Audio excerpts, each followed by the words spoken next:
mendapatkan layanan bimbingan pastian ini, kalian diharapkan untuk yang pertama memahami pengertian BK dan fungsi BK. Yang kedua adalah mengetahui peran guru BK dan macam-macam layanan BK di sekolah. Yang ketiga adalah kalian bisa mengetahui bahwa BK itu dapat membantu kalian untuk mengembangkan potensi diri, termasuk dalam bidang sosial dan akademik. Yang terakhir adalah kalian tahu kapan harus ke BK. Jadi bisa memanfaatkan BK. Ya. Jadi diharapkan setelah layanan ini selesai kalian mengerti 4 hal ini. Paham ya? Sebelum kita mulai materinya, kita diri dulu.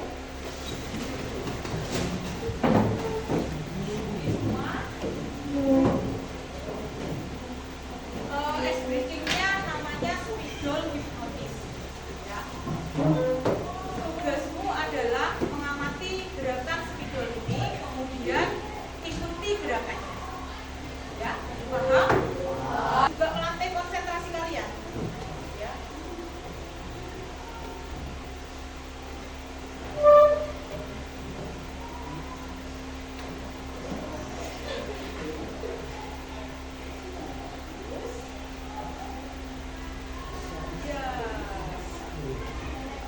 Sudah konsentrasi semua ini. Tadi ada yang salah ini sudah betul.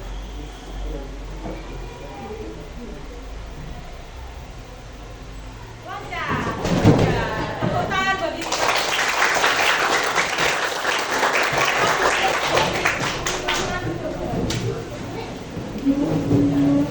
Ice breaking ini melatih konsentrasi kalian. Ternyata konsentrasi itu sudah kurang semua. Jadi kita bisa mulai materinya hari ini. Itu ya.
not yang sudah kalian ambil tadi di baliknya ya, di bawahnya juga boleh kalau masih ada stang dan cukup. Kalau nggak cukup bisa dihindari.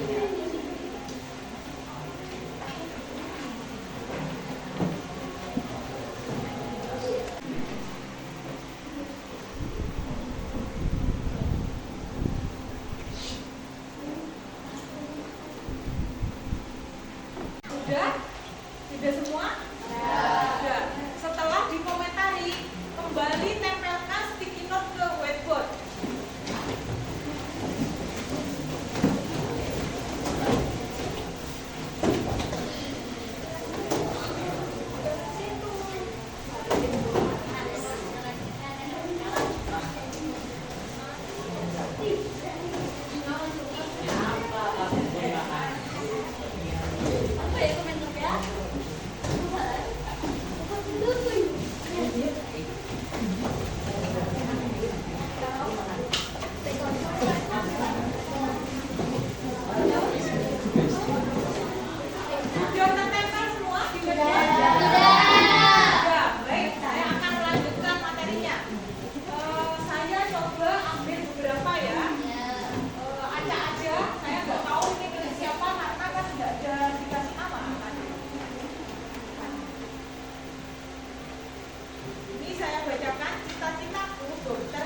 Dia bisa membantu orang sakit dan aku punya keinginan yaitu bisa ke Tanah Suci bersama keluarga aku.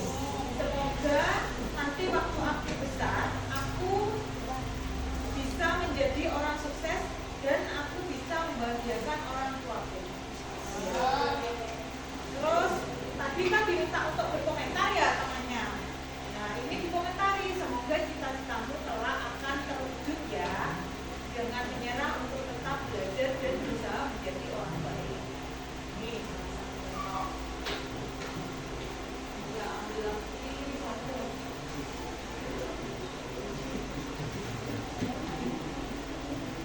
Ini juga cita-cita. Cita-cita saya ingin menjadi pemain sepak bola. Komentarnya, semoga cita-citanya bisa tercapai. Nah, satu lagi ya.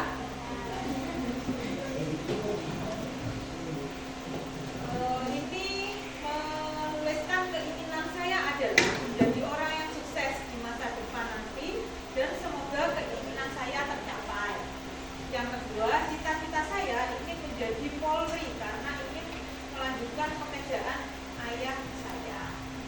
Baik. Kemudian komentarnya semoga tercapai. Tidak. Dari ketiga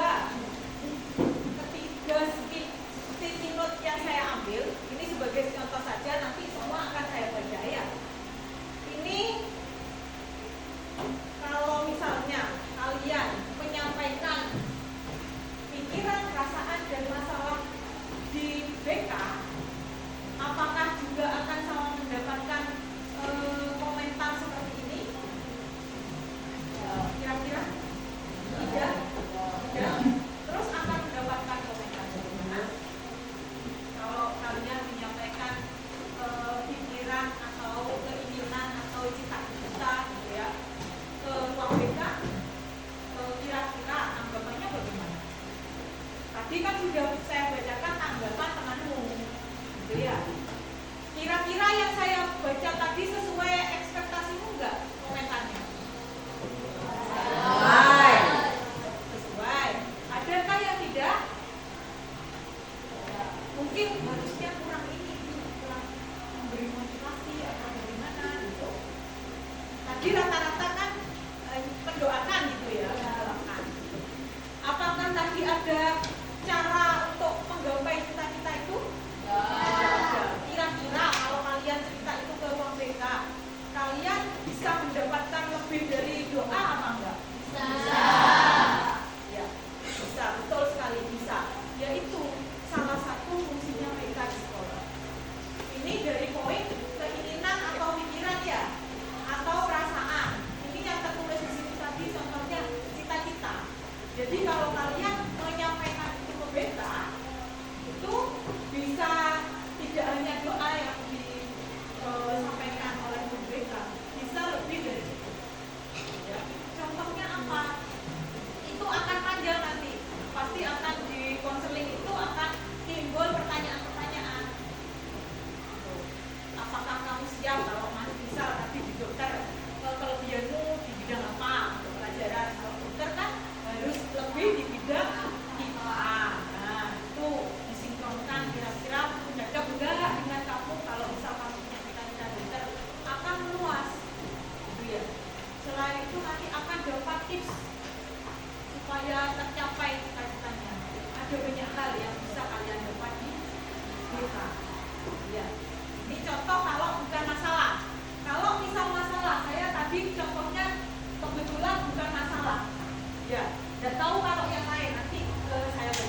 Pembimbingan adalah suatu proses pemberian bantuan kepada individu agar mereka dapat memahami dan mengembangkan potensi diri, membuat keputusan yang tepat, dan menyesuaikan diri dengan lingkungan. Konseling adalah interaksi antara konselor dan konseling atau siswa dalam rangka membantu konseling memahami dirinya, memecahkan masalah, dan mengembangkan diri secara optimal. Menegaskan ya, mungkin kalau secara dibaca begini kurang paham, jadi saya akan menjelaskan. Jadi kalau ini adalah prosesnya, proses untuk memberi bantuan kepada siswa supaya siswa dapat menyelesaikan masalahnya, tetap dalam pantauan dan pendampingan BK. Kemudian konselingnya itu ngobrolnya itu ngomong-ngomong aja. Jadi kan nggak mungkin masalah itu bisa selesai kalau kita nggak komunikasi. Saya bisa tahu masalah apa kalau kita komunikasi, ngobrol di ruang BK, gitu ya, atau ngobrol di tempat yang lain yang mungkin bisa nyaman untuk kalian. Gitu. Ini konseling ini berarti proses penggalian informasinya. Ada yang ditanyakan? Bimbingan dan konseling. Ada. Baik, kita lanjutkan ke yang kedua. Apa yang kedua kira-kira? Fungsi bimbingan dan konseling di sekolah. Ada yang bisa membantu membacakan materinya, Mas Kedua, untuk membuka amplop yang nomor 2. Silakan yang bersedia. Silakan. Yang bersedia membacakan saja. Ya, yuk.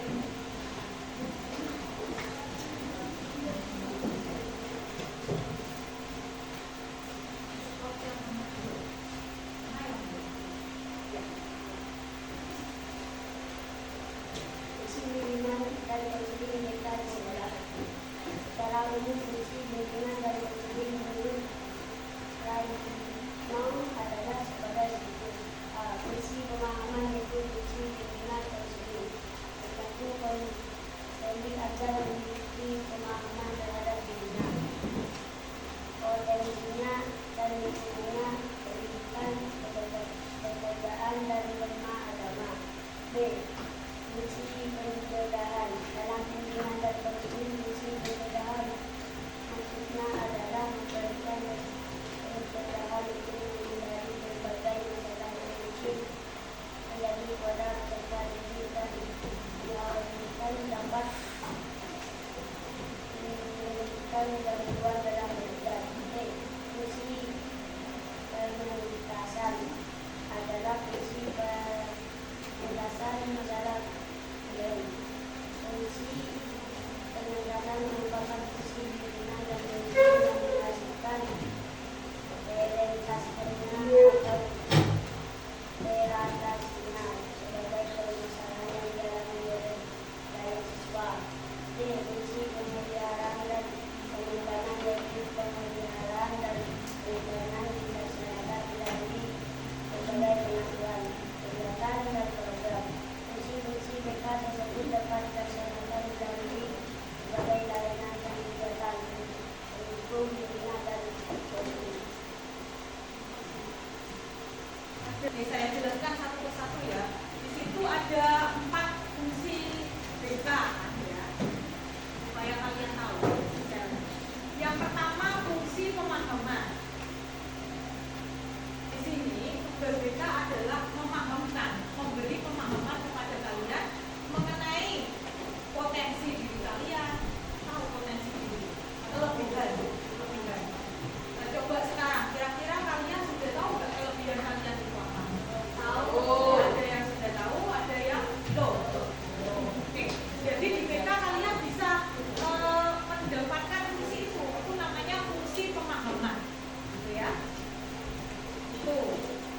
Jadi berkaitan dengan kelebihan, kekurangan, terus kemudian dikaitkan dengan sekolah lanjutan. Nah, itu nanti bisa dipahamkan kita bahas di ruang BK dalam sesi konseling.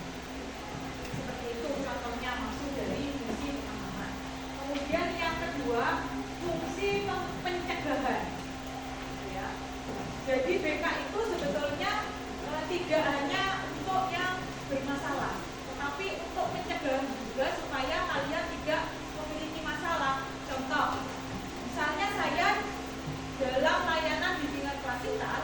memberikan materi tentang bullying. Tujuannya apa salah satunya? Mencegah supaya kalian tidak menjadi korban atau menjadi pelaku bullying. Karena sudah tahu materi tentang bullying, mulai dari pengertiannya, dampaknya, gitu ya, dan lain sebagainya. Itu maksud dari SMK. Contoh, fungsi pengetasan. Nah, ini bagi yang bermasalah, membantu BK itu membantu untuk menyelesaikan masalah kalian. Gitu. Itu pengetasan, menyelesaikan masalah, gitu ya, yang dialami oleh siswa. Itu pengetasan. Kemudian yang keempat, fungsi pemeliharaan dan pengembangan. Setelah tadi ada penyelesaian masalah, kemudian pencegahan, tidak hanya sampai situ. Ada fungsi yang terakhir, yaitu fungsi pemeliharaan. Jadi ketika masalahnya sudah selesai, tidak dibiarkan begitu saja, tetap kita pantau. Supaya apa? Terkendali, tidak timbul masalah yang sama. Itu namanya fungsi pemeliharaan. Sampai sini ada yang ditanyakan? Ya. Bisa dipahami empat fungsi PPK? Baik, ada pertanyaan dan sudah paham. Kita lanjut ke yang ketiga. Materi yang ketiga, apa kira-kira yang ketiga itu? Guru BK masuk sekolah. Ya, sesuai dengan materi berikutnya. Yang ketiga adalah peran guru BK di sekolah. Siapa yang bisa membantu saya untuk membacakan materinya?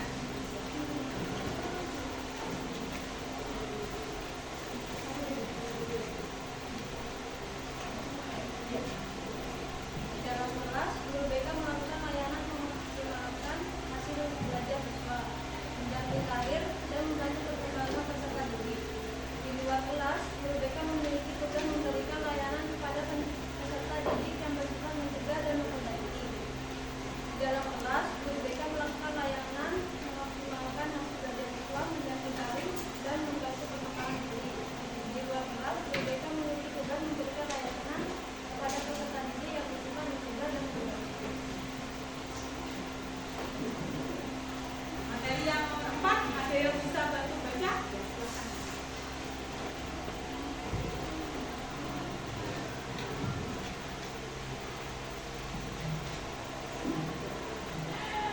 Jenis layanan BK. 1. Layanan konseling individu. Sesi tatap muka antara siswa dan guru BK untuk membahas masalah pribadi atau akademik. 2. Layanan konseling kelompok. Diskusi kelompok yang dipandu oleh guru BK untuk membahas isu-isu umum yang dihadapi siswa. 3. Layanan informasi. Pemberian informasi yang relevan dengan perkembangan siswa, seperti informasi tentang jurusan, karir, atau masalah sosial. 4. Layanan penempatan dan penyaluran. Membantu siswa dan penempatan kelas, pemilihan jurusan, dan penyaluran bakat kami. Siapa yang mau membantu bacakan? Terima. Ya, boleh.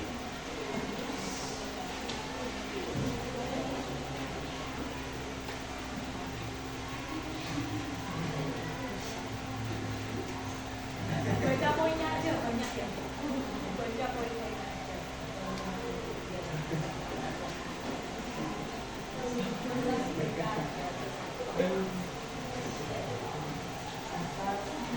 Atas kereta.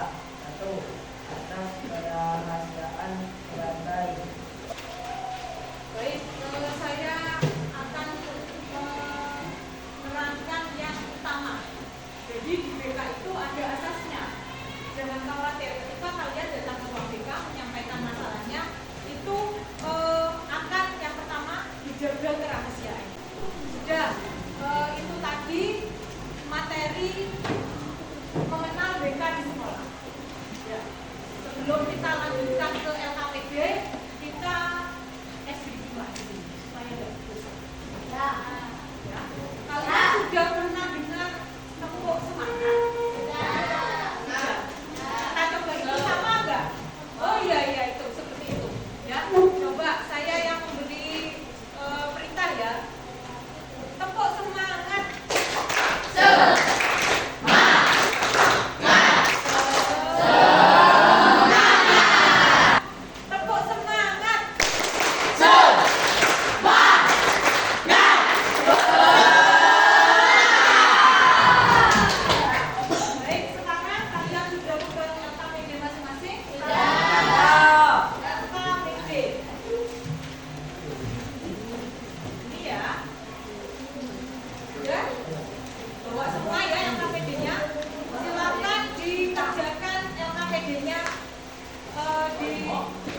sebenarnya di BK itu yang pertama melayani semua siswa, tidak hanya yang bermasalah. Yang kedua, di BK siap menjaga kerahasiaan semua identitas dan masalah siswa.